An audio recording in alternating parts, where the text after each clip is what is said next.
The San Diego Padres have three of the most expensive contracts in all of sports history and are on the brink of adding what could be the first $500 million contract very soon. But the main question on everyone's mind is, where did San Diego get all this money from?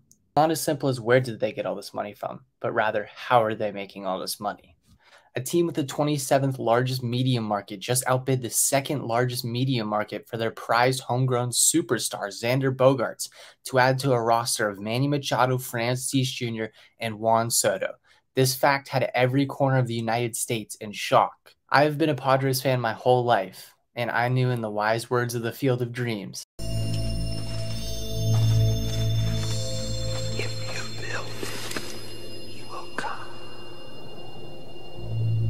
would ring true in San Diego. But what he needed to build was not a baseball field, but rather a team that could turn the 8th most populated city into a die-hard sports town. The San Diego Padres have always played second fiddle to a moderately successful Chargers team. The Chargers were able to captivate San Diego with players like Phillip Rivers, Antonio Gates, and LaDainian Tomlinson. But one day they picked up and left the city, deserting them of all sports star power, leaving Wil Myers. Wil Myers was definitely beloved in San Diego, but never could bring the national superstar the Padres desperately needed. Year after they gave Wil Myers the spotlight, they tried to add a new face and who seemed to be an upgrade to the team and a rising superstar, fresh off an all-star MVP performance at Petco Park, named Eric Hosmer. These two names were considered but a frail attempt to make the Padres fun till February 19th, 2019. Finally over. Finally a Padre. Well, first off, I want to thank, Ron, Peter, the whole Padre organization. This came off as a funny joke to most, but at the time, Chairman Ron Fowler and Pete Seidler had dollar signs and glory on their minds. They even dabbled in the idea of adding superstar free agent at the time, Bryce Harper, seeing them sign the biggest sports contract at the time. This was not approved by Ron Fowler, but is widely regarded in Padres fandom to be a possibility if Seidler was in complete control. Padres have developed a fun on-field product with Myers, Hosmer, and Machado, with a promising rookie named Fernando Jr. 2019 brought them the first step of developing a plan to see San Diego be a sports town by increasing TV viewership by 27%, and seeing the average attendance reach a record high in over 11 seasons. Even after an abysmal 70 and 92, the first phase of Pete Seidler's plan has worked. 2020 didn't bring any flashy offseason moves, but rather filling in small holes to what seemed to be a do-or-die season for the San Diego Padres.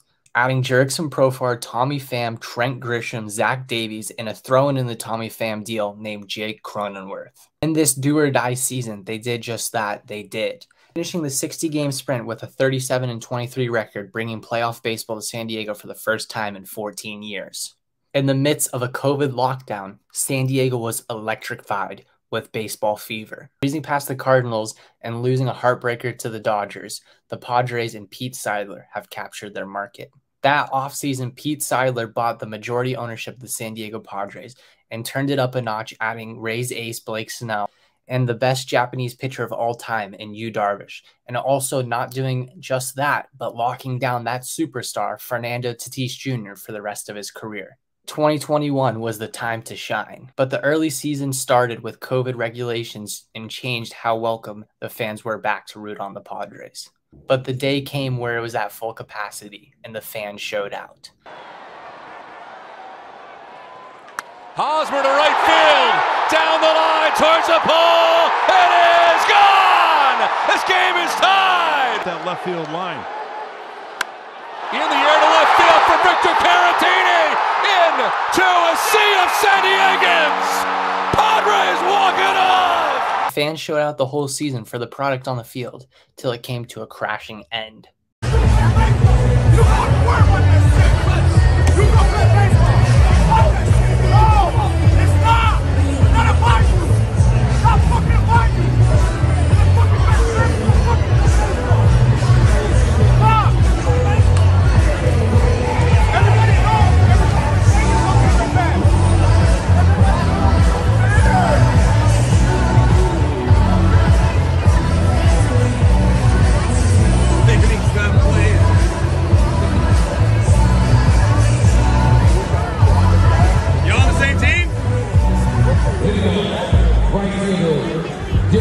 But 2022 brought the same talent back, but one piece was unable to play. 2022's lineup lacked the talent seen in the 2 years prior, but the grit to make up for it. Battling hard to survive till the deadline on the backs of Manny Machado, the Padres were ready to add more.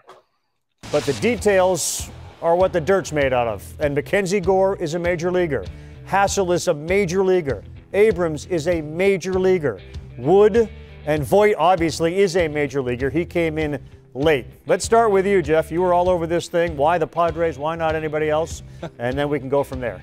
Ravi, it's the Padres because they had the best players that they were willing to give. Listen, the Los Angeles Dodgers could have put together a package like that. The St. Louis Cardinals could have put together a package like that, but the motivation was there for the Padres after getting Josh Hader with Fernando Tatis Jr. due back in about 2 weeks to put together a championship caliber ball club. President of Baseball Operations A.J. Preller went all in. Putting the three biggest pieces of the second half and creating a Cinderella run, the national media was all over San Diego. So were their fans. Pete Seidler finally captured the 8th biggest population and turns it into the 5th best attendance. That's not the final goal of Pete. He wants to make the Padres a national brand, like the Dodgers and the Yankees.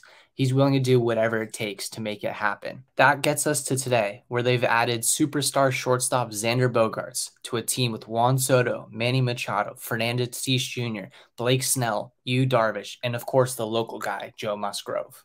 So for the question, how can they afford to do all the things they've been able to do? The answer is simple.